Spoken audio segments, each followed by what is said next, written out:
What gets you up in the morning? A lot of things, you know, having a kid that's, 3 years old, that gets me up pretty early. And then, yeah, so it's just life in general, and I'm usually a pretty early morning riser and everything, usually up before the sun. So Beautiful. Yep. What gets you angry? All kinds of things. But usually I'm pretty calm and collective, I would like to say. Traffic, driving, the usual, everything like that. What do you still hope to achieve? Oh, all kinds of things. I mean, world's our oyster. We can go out there and grab whatever we want, and make it our own. So You're listening to Artist with Brian. I'm Brian, here with Patrick Marshall from Sac Mountain Woodworks. Pat is a woodworker and business owner. Yes. Season 3 of Artist with Brian is brought to you by howtoplaypoker.video. Do you wish you knew more about poker? Do you get embarrassed when you play it with friends and family? Learn winning strategies free just in time for the holidays. Visit howtoplaypoker.video today. And a personal appeal, please rate this podcast 5 stars in Apple Podcasts. Leave a written review. The most recent review at the time of the 50th rating wins a $50 iTunes gift card. Pat, where do you hail from? Cloudcroft, New Mexico. Oh, you're living there right now. Not currently, but that's where I'm born and raised and everything like that. Beautiful. Currently in El Paso, Texas is where the business is out of. So you're our first Cloudcroft interviewee. It's Yes. nice to have you here. What's the hardest wood in the world? Oh, ironwood, I guess, would Yeah. be considered the hardest wood in the world. Where does that come from? Oh, don't quote me on that. I think Africa, though. Africa? Yeah. Is it a dark colored wood? Yeah. Okay, interesting. I'll have to look that up. Post it to the gram, Artist with Brian. What's the cheapest wood in the world? Just straight pine, Really? fir, construction grade lumber and everything, Is that the lumber wealth of the state though? Pine? For New Mexico? Yeah. Or, Yeah. I mean, no, most of the lumber that we build with or construction grade lumber, it's all coming either from Canada or, there's not many mills or any kind of lumber industry left in New Mexico. Really? Yeah. A few in Arizona and stuff like that. So, but yeah, for the white lumber for building houses and everything, but not furniture grade lumber, but yeah, mostly all out of Oregon or Canada. Interesting. What's your favorite species of wood to work with as a artistic woodworker? Oh, I don't know. I mean, there's all kinds. I do like ash. Ash is a good wood to use. It's hard. It's durable and everything. I like the color to it. Uh-huh. Maple, of course, maple's beautiful. And then there's, you can get so many variants and characteristics out of it. So I like maple. I would say maple is probably my favorite right now. Maple's number 1. Yeah. As a kid, what did you want to be when you grew up? I couldn't even tell you that. It was. Oh, really? Yeah. It was, Do you not remember your childhood, or you just didn't think that far in the future? Nope. Didn't pay no mind to think that far ahead. And, Okay. What were you like in high school? Pretty easy going. Just kind of chilled and hung out and, played a little bit of sports. And, Okay. But wasn't all about the sports or anything like that. Just kind of. Just active. I was there. Were you out in the woods a lot? Cloudcroft's beautiful yeah, mountains. always out in the woods. That was, my life growing up was just living out in the woods, pretty much camping and everything like that. Nice. Driving around, hunting and everything. So, Uh-huh. yeah, that's what it was like. Did you have like a whittler's knife at a young age? Were you into woodwork? Yeah, Outside? At a young age, I was kind of always, messing around with my hands, building things and everything like that. So, did a lot of random stuff. We actually grew up in High Rolls, which is just a few miles down from Cloudcroft, and we had a little orchard there, and we'd sell cherries, and I'd whittle walking sticks and sell those for like $10 a piece at our little cherry stand and stuff that we'd set up on the weekends. So, always at a young age, kind of did that stuff. So, Neat. Yep. Is there any advice, knowing what you know now, that you'd give to the person back then? Maybe like sophomore high school, 15 years old? Oh, yeah, just save up money to get better tools. And, as the thing is just kind of, do the buy once, cry once kind of, so save up the money for the good tools and stuff like that. Wow, fascinating. Yeah. That's the most practical answer I've ever gotten to that. Yeah. So save the starting capital to run a proper studio. Yeah, if you want to operate on that higher end and everything like that, you need some decent tools, to cut your time down. I mean, that's... What is the starting cost for tools if you're going to, 21 years old, start this? How much do you need to save? You can start out cheap. I mean, you can, but if you want to get going and you want to have, the biggest thing is like your milling tools, to take a rough piece of lumber, get it flat on two sides, and then rip it and then send it through the planer and everything like that. The bigger milling tools, you want to get those. So you're looking at $1,800 for a good joiner and, around $2,000 for a good planer. Wow. So right there, you're almost at $4,000. What do you think about someone taking a loan for that? I mean, if they already have the, business there where you've got, a solid line of business where you can look and make a profit, but then pay for your tools, then I would say go for it. But with my experience, the little time that I have in the business, the products kind of come and go in waves, so it'll be like 4 or 5 people hit me up. Can you build this? Mm-hmm. I'm like, okay, then I'm jam packed, for a couple months, and then it kind of just dies off. Mm-hmm. So you have this little lull, this waiting period, for new customers. And with mine, I could fill that gap. I could build cutting boards and stuff like that, little things, and sell them online to fill that void. But, I just never been a fan of building the cutting boards and it's everything these like big that. Pieces, these tables, the slab tables. Yeah, that's what I like to do. That's what you like to do. You're primarily a furniture maker. Yes. What was the first piece of furniture you made as a woodworker? Oh, first piece, I would say I made a little coffee table back in the day and everything, kind of almost before the black gas pipe trend for the legs and everything came onto like the Pinterest scene and everything. I used black gas pipe and made some legs and everything, and had a little piece of live edge top and threw it on there. So that's pretty savvy. You're willing to bend a bit to what's trending. Yeah. And what's selling. Yeah. It's it's just, I like a certain style and everything like that. And I say, why change to go through all the trends and everything like that when you can still make a beautiful piece of furniture and, and it's one of those types of, that look that's always going to come back into style. It's the simple, easy lines and everything like that. So that's kind of what I like to do and what I like my pieces to look like. What was the impetus to turn this passion for woodwork into a business? Sac Mountain Woodwork. Just being your own boss, It's one of those things. It's just, I think all of us kind of want to do that, be that person that's in charge of your life. You don't have to worry about the schedule, the 9 to 5, the grind and everything like that. But, Yeah. So I believe in that too. Yeah. That was kind of one of the main driving factors. What's been the biggest disappointment since you embarked on that self-employment journey?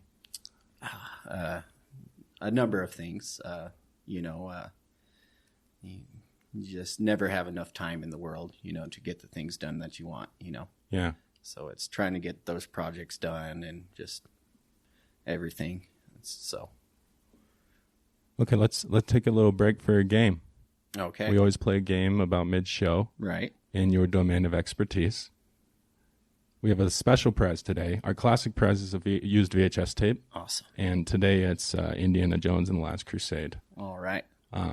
So you'll get that, but you'll also get a 5 greeting card set featuring the stylings of oil painting prodigy Claire Boyce, former guest on Artist with Brian. I bought these myself, sending them to 5 special people in my life. So all you can too. And Pat might win it. If he wins this game, which is called, it's one question only. It's called, why is wicker furniture called wicker furniture? Because it's made out of wicker. Ooh.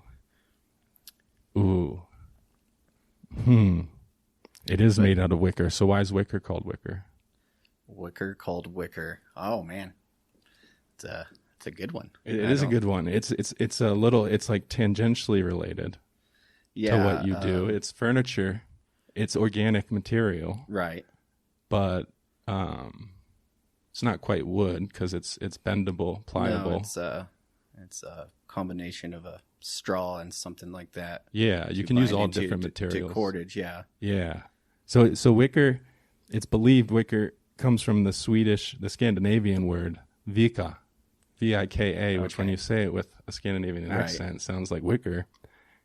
Its literal definition is to bend. Oh, okay. Pretty neat, huh?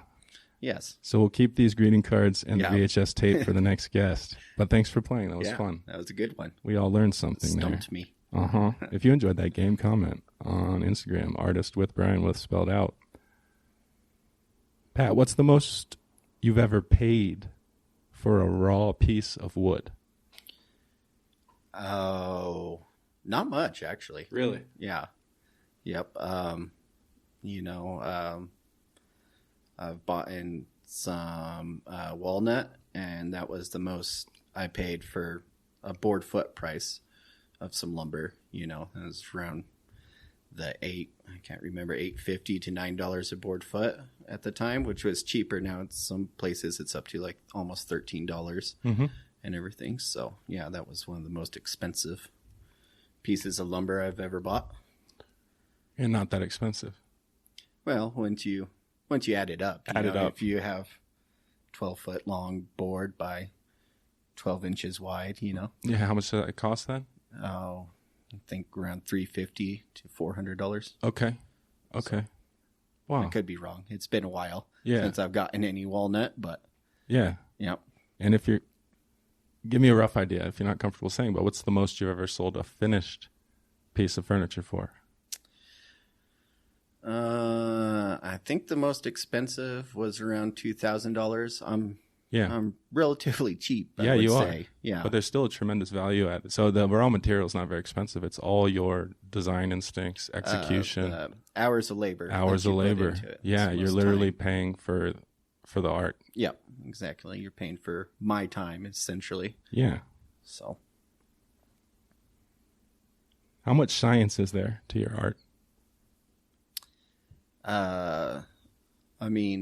There's quite a bit. I mean, when you're dealing with, lumber, trees, and everything like that, it's a living thing. I mean, even after it's cut down and everything like that, the wood still breathes, it still moves, it still does its thing.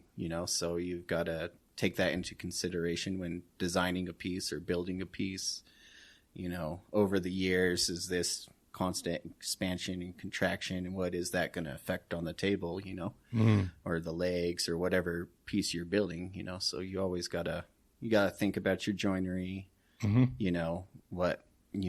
you're running a long grain piece into an end grain piece, the separation at that joint and everything. So, and are you quantifying that and making sure it's in acceptable ranges of micrometers or something? Not micrometers, but acceptable range, and then always where a piece of furniture is going to, if it's staying down here in the Southwest or something like that, our relative humidity is, pretty easy going, hardly at all, we don't have big humidity changes, but if it's going somewhere like New York or something like that, it's the change in humidity, shipping it up there, and then just that big change.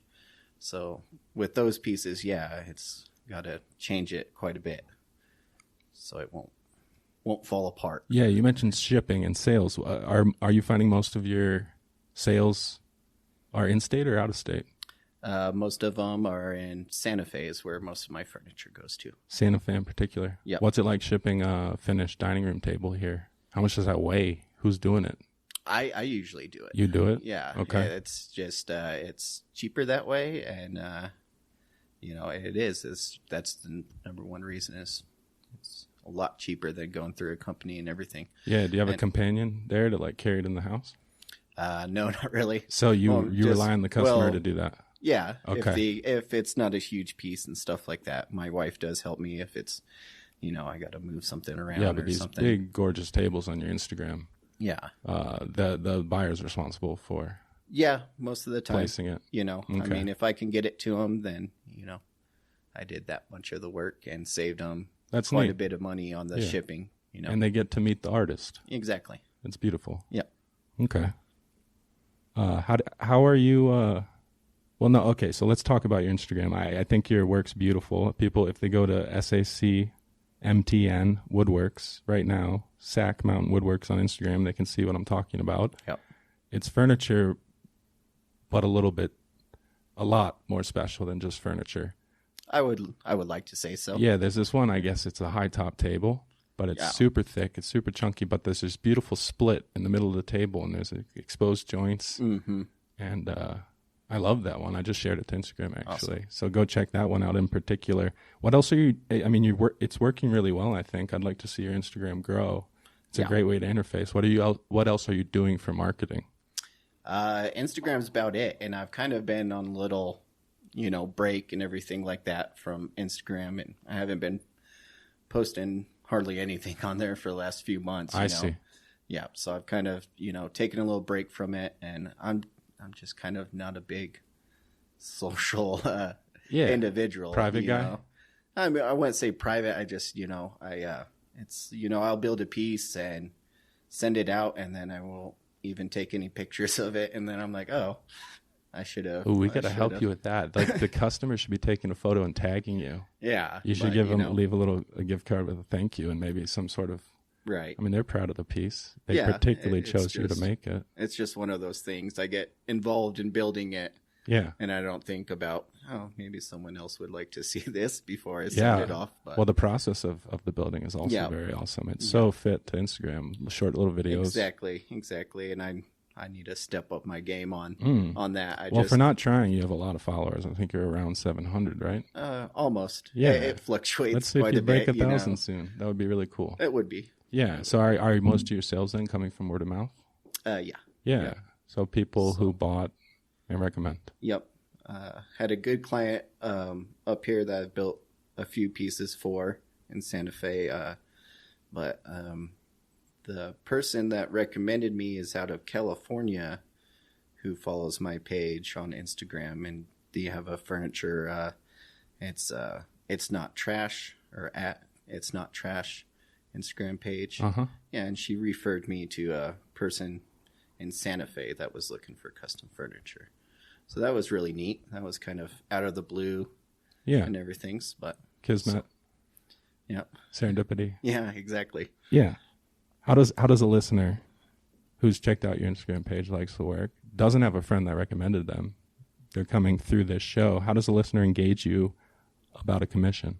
I would say just message me on Instagram and everything. That's the easiest way, and then I can get back with you on there and then go from there, either get you my contact information and everything like that. And then, Do you maintain contact with your past customers? Usually. Yep. Yeah, that's cool. So you're creating a little network of people that owned your 1,000 pound tables? Not that much. How much do they weigh? Probably the most, I think the last table I built was that oak table with the kind of cool legs and everything. That one probably weighed, I don't know, maybe 200, 250, maybe up to 300. It was pretty heavy table. Yeah, two people are gonna, if they can lift it, it's gonna be an extreme strain. Yeah. Just the top alone on that one was heavy. It's all solid oak, and the top was around 2 inches thick, 1.5 inches. Yeah, your prices might go up just because you get busy. That would be a beautiful justification. One of the reasons I kind of started all the furniture and making it is because I never had the money to spend on, a nice dining table. So it's like, I can just build my own, and then just kind of keep my costs down to get people nice pieces of furniture, that aren't at outrageous cost. Well, like 2,000, that's so accessible to get. Like, it's like a museum piece. It weighs more than, you can't move it. Yeah. It just sits there. You could put it in a giant room and it would fill the room. Right. Yeah. It's cool stuff. Let's go to the clay pot, if you will. It's a collection of fan questions that we pull out one at a time at random. Okay. We just do a few. It's a lot of fun. First fan question for Pat Marshall of Sac Mountain Woodworks. Favorite bar in Cloudcroft, New Mexico? Favorite bar? Yeah. Well, there's only one that, actually, well, I would say probably just the Western Bar. It's pretty much the only one there. Okay. That serves, liquor and everything like that. You do have the lodge, But, What's it like inside? Paint a picture for the listener. A dive bar, kind of old, dollar bills stapled all over the walls and everything like that. Uh-huh. So kind of just... Is it friendly to out-of-towners if someone wanted to stop by on a little mini in-state road trip? Yeah. I mean, I've, haven't really been in any altercations in there or anything like that. So, yeah. But, I mean, Cloudcroft, with other places, you've got the brewery up there, which is pretty nice to go to. Really? Good pizza and everything. What's the name of that? Just Cloudcroft Brewery. Clever. Yep. Yeah. No, I mean, if you're from a place so unique, yeah, you got to have it in the name. Exactly. Second fan question. We get this so much. Do you want one that's a little personal and a little funky? Go ahead. I don't care. What size bed do you sleep in? Queen. Queen. Yep. Me too. It's nice. It's my favorite size bed. One of my favorite facts about bed size, I'm 6'4". A king is the same length as a queen. Just wider. Yeah, you don't need to pay for the width unless you really want it. I think all the questions I ask it left on the top of this clay pot. Would you take a one-way trip to Mars? No. Why not? I just have no need to go No up there. need. What if it was? What if the Earth was really difficult to live environmentally on? Well, that's what Mars is. What am I saying? We would solve it here first. Yeah.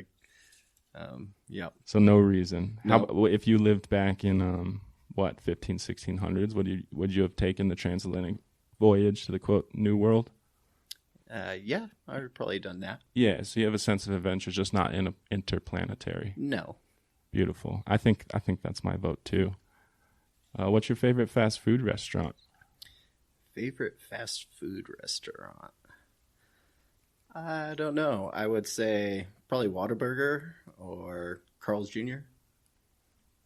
I haven't ever eaten Whataburger. Whataburger's good. I love chicken strips and fries and Diet Coke at Carl's Jr. There was one on my college campus. Burgers at Carl's Jr. are always good. They're superior. Yep. Yeah.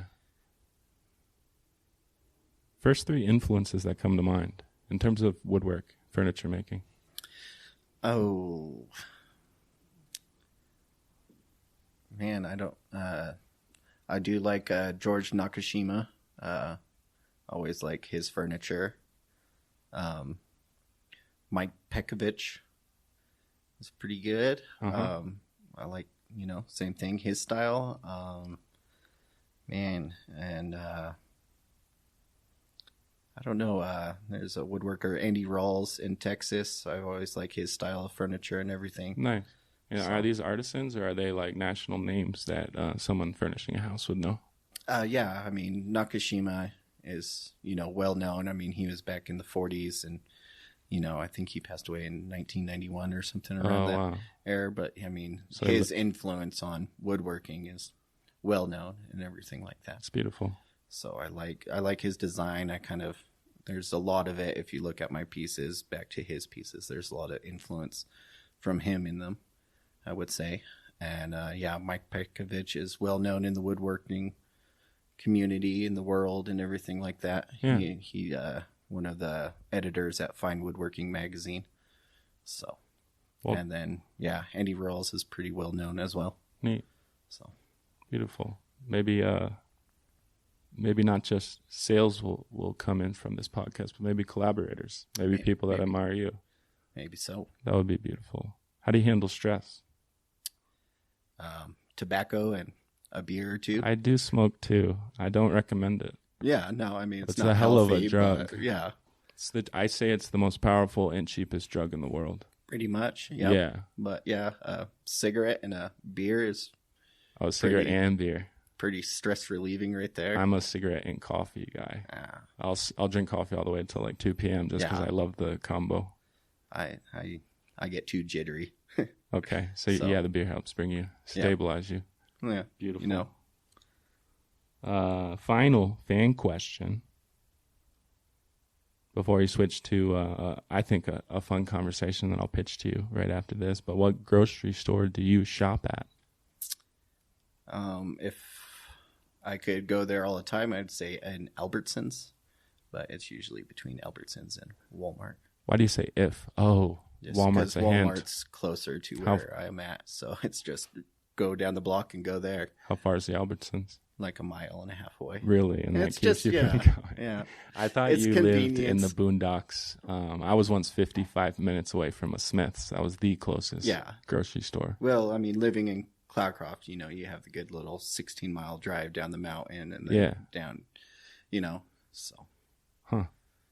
Okay. Well, we're going to take a short time out to thank our numerous sticker partners for season 3, and hang in there. When we get back, we're going to talk with Pat Marshall about his experience as a New Mexican and his life in the state.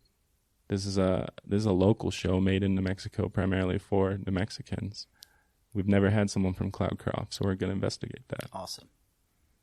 Thank you to our 8 sticker partners. Now I'll go in reverse order, give some extra shine to our new joiners. First up, Picnic New Mexico, cheese plates and grazing tables for parties, special occasions, and self-care. As seen in Edible New Mexico and the Santa Fe Reporter, the nutritious arrangements are works of art themselves. Those are my words. Go see at picnic_NM on Instagram. Thank you to the Rail Yard Conservancy. Volunteer any Tuesday or Thursday, 10 a.m. to noon. Outside, help the local nonprofit that manages one of the city's most interesting ecological outdoor spaces. Most ecologically interesting outdoor spaces. Get some vitamin D this winter. Visit railyardpark.org. Thank you to Sun Green Cleaners. Use code AWB10 for 10% off your first commercial or home cleaning. Ask for Noel, code AWB10. Sun Green Cleaner on Instagram. Thank you to Cry Like Donna, Santa Fe's premier tape label. Buy an indie cassette tape as a gift today. Shop crylikedonna.bandcamp.com. Donna has 2 N's, D-O-N-N-A. Thank you to Wayward Comedy. You can perform or watch 8 to 9:30 p.m. every Wednesday in Santa Fe at Chili Line Brewery on Guadalupe. 8 to 9:30 p.m. Wednesdays, free at Wayward Comedy on Instagram. Thank you to Oasis Camper Vans, one of our first 3 sticker partners. Craftsmanship so good, most of their customers are out of state. Go check them out. Go check it out at Oasis Camper Vans on Instagram. Thank you to the Santa Fe Independent Film Club. Drop in any Saturday, 4 to 6 p.m. at Boxcar in the Rail Yard, open to the public. The group that makes films with its members. Santa Fe Human Rights Alliance, our very first ever sticker partner. Big thank you. Visit hrasantafe.org for a list of upcoming events. And back to the show. So you told me an hour before you got here that you might be 2 minutes late. Right. That you're using a GPS. And I said, oh no, he doesn't live in Santa Fe. Yeah, I said, how far is he driving? A lot of his Instagram posts are tagged in Cloudcroft or El Paso. I was like, is Pat driving a half day's distance? And you're from El Paso. No. Did you come from El Paso today? Yes. Wow. How long's that drive? It's usually around like 4 hours and 30 minutes, 5 hours, depending on traffic and everything like that. What time did you leave to get here? We left at 7:30 this morning. Wow. Well, thank you so much for coming.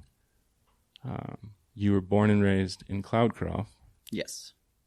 You're running a business based out of El Paso right now? Yep, currently. But you mentioned you have plans to come back. Yeah. Yeah, what's the feeling behind that? What's the I'm not a city life kind of person, and me and my wife have been looking to get land and everything like that, a little bit of land, to kind of spread out on and everything. So that's kind of the driving factor. Okay. So get out of the city, get some property. So that's kind of. So are you going to do southeast corner of New Mexico, right by El Paso? No, we'll go to kind of back to the Cloudcroft area. Nice. So somewhere around there. Yeah. Not necessarily in the village of Cloudcroft, but, out kind of wherever outside of it. So that's neat. It's a nice place to sort of have your signpost. Yeah. For the type of work you're doing. Exactly. The mountain forest. Yep. You've been around New Mexico though a lot, I imagine. You come up to Santa Fe for most of your shipments. Yes. Let's dig into this. What's your favorite factoid or tale you've heard about New Mexican history? What do you latch on to that was inspiring or makes you proud to be a New Mexican? Oh, I never actually thought about that. Yeah. Cloudcroft, the railroad and everything like that came up. I always thought that was pretty interesting. The way of life that they lived back then, cutting down these trees and then hewing them into ties for the railroad and everything like that. I always thought that was cool. The engineering, there's the trestle in Cloudcroft that crosses over the Mexican Canyon there, and that's a cool structure looking at it and everything like that. So, were they sending these logs down a river? No. I love those photos, those illustrations I see with a guy riding them. Yeah. With like a pitchfork or something. With picaroon. Picaroon, that's what it's called? Yeah. Wow. What a moment in history. Right. What a time to live in. That's what the carnival or the adventure ride at the theme park, the log flume. Right. It's supposed to simulate the most wild version of that. Right. Yeah. That job. Wow. What do you think is the biggest contemporary issue facing the state? I would say, I don't know. There's not a lot of people moving into New Mexico and everything like that. It's, I'd say that's kind of a big problem. So getting some more people here, getting better job growth, I guess. Just a broader economic base. Yeah, you got, I think, what was it this last year? More people moved out of New Mexico than moved in or something. Is what it was, is either 2020 or 2021 that was going on. So it's just kind of, get something to keep people here. That's surprising to hear. I thought with COVID, people would flee the more populated states, but I guess on a net basis. Yeah. Maybe people wanted to be closer to medical services. Probably so. Yeah. But I love rural America and kind of being out there away from everything. It's kind of me nice, too. Yeah, but I can only take it half time. I do end up feeling too isolated. Do you? I need to commune. Yeah. It's a cool thing about Cloudcroft. It's a cool little community up there, Yeah. Once you live up there, you get to know pretty much everybody in the town. It's so small, so. I'm definitely going to buy a riding cabin down there. Just gorgeous homes. So many, just perfectly in terms of architecture to fit the landscape. Yep. Yeah. You've got what should I say? Kind of a law, kind of a clause in the thing, if you want to build a property or a business up there. Well, anything, it's kind of has to match the aesthetics of the town. So it's like in Santa Fe in that way, just it's log cabin. Yeah, exactly. Beautiful. That's cool. Speaking of community, the community of Cloudcroft, this show's about creating an artistic community in the state of New Mexico. Yeah. For New Mexico artists of all types in all regions of the state. Right. How much are you connected with other New Mexican woodworkers, furniture makers, or artists? Do you feel tapped in? Like on a personal level, like meeting face to face. Not that much, but there's some amazing woodworkers in southern New Mexico and the area. There's some really good people down there. Yeah. Who can we shout out? What should we browse after we see? Little Water Woodworks, Ford Prather. I mean, he does amazing work and everything.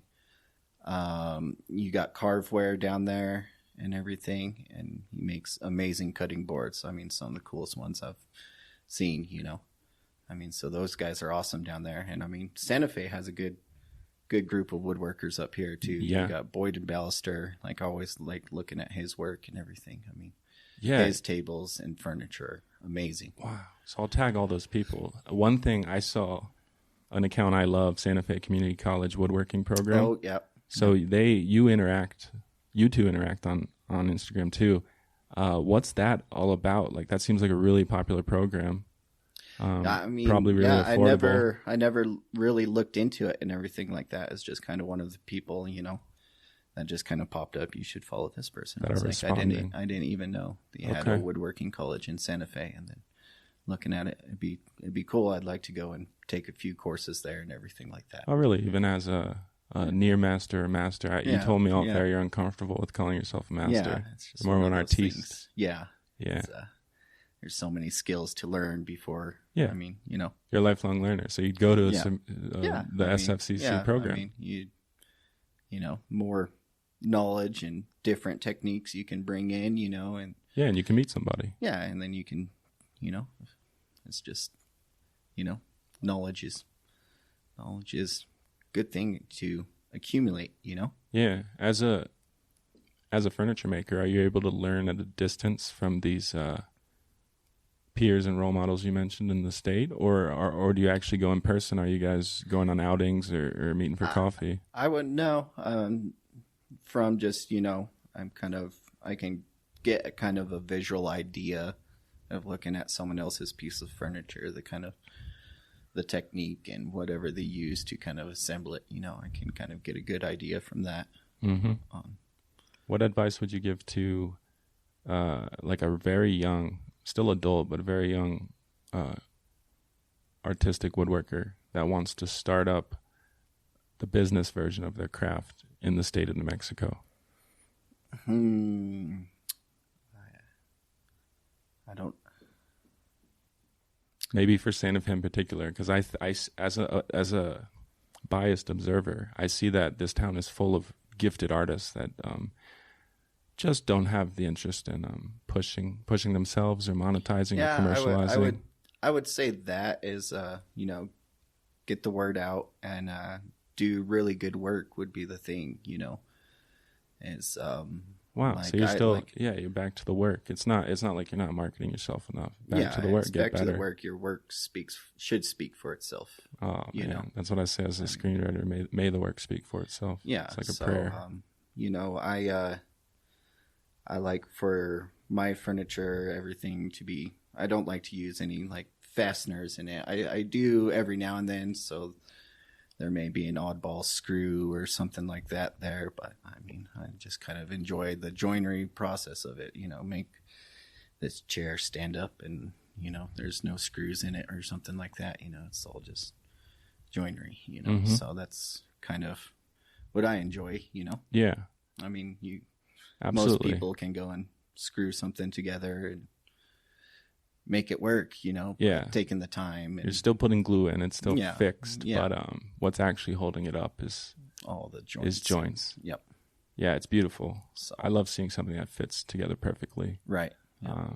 That's the satisfying part for me. Are you breaking joints off by accident and having to restart a whole side of like you have a custom record table, for instance? That looked pretty delicate. No. You'll always miscut a piece, you'll mark it and inch yourself or something like that. And it'll be, when it's an inch too short, it's always, you can't stretch wood out. So that's always the pain, okay. But, is when you're just not paying attention and I've messed up quite a few pieces and everything like that and had to go through the whole process, recut everything. Yeah. I mean, it happens all the time. I mean, mistakes always are there. Mistakes will happen. And how do you keep from having a conniption fit? It's just, I'm just like, oh, well, I mean, as long as I've got the extra material and everything like that, and Yeah. I'm not spending, going out there and spending extra dollars on another piece of wood to fix that mistake. I see. Then I'm pretty chill about it, Then you're fine. Yeah, because you kind of always add in that cost of, if, this piece of wood, if, kind of room for error. If something breaks or, you miscut something. Yeah, so you're not out of money on the piece. Yeah, exactly. Yeah. Well, it's been a pleasure getting to know you and meeting you. Yeah. Thank you for taking the long trek from El Paso. Yeah, no problem. I hope you do move back to New Mexico. Yep. I love New Mexico, so. Beautiful. I do too. You were born and raised, so you have a more legitimate claim to that. I'll forever be an interloper. Last question before we go. Pat, if you could change one thing about this podcast, what would it be? I don't think anything. It's pretty good so far. I think so, yeah. Okay, well, thanks for being a fan. Yeah. Everyone go check out Pat. Go to the show's handle. Go to SACMTN Woodwork. Go to his website, Sac Mountain Woodwork, or Woodworks, woodwork.com. Actually, I don't think I have my website up at the Not moment. up, so scratch that. Yeah. See his old Instagram posts, which are plentiful and beautiful. Well, thank you. Thanks again. Ciao, everybody. You're listening to Artist with Brian. I'm Brian here with Jeff Gonzalez. Jeff is a filmmaker, sound editor, music producer. I dig it, man. I say we try it for season 3. Do you want it at the beginning and the end? Yeah, I think it'll sound great. I say I thank you every episode at the end. Like, I'll shout out your Instagram handle for your music if you have one. To cater to your taste.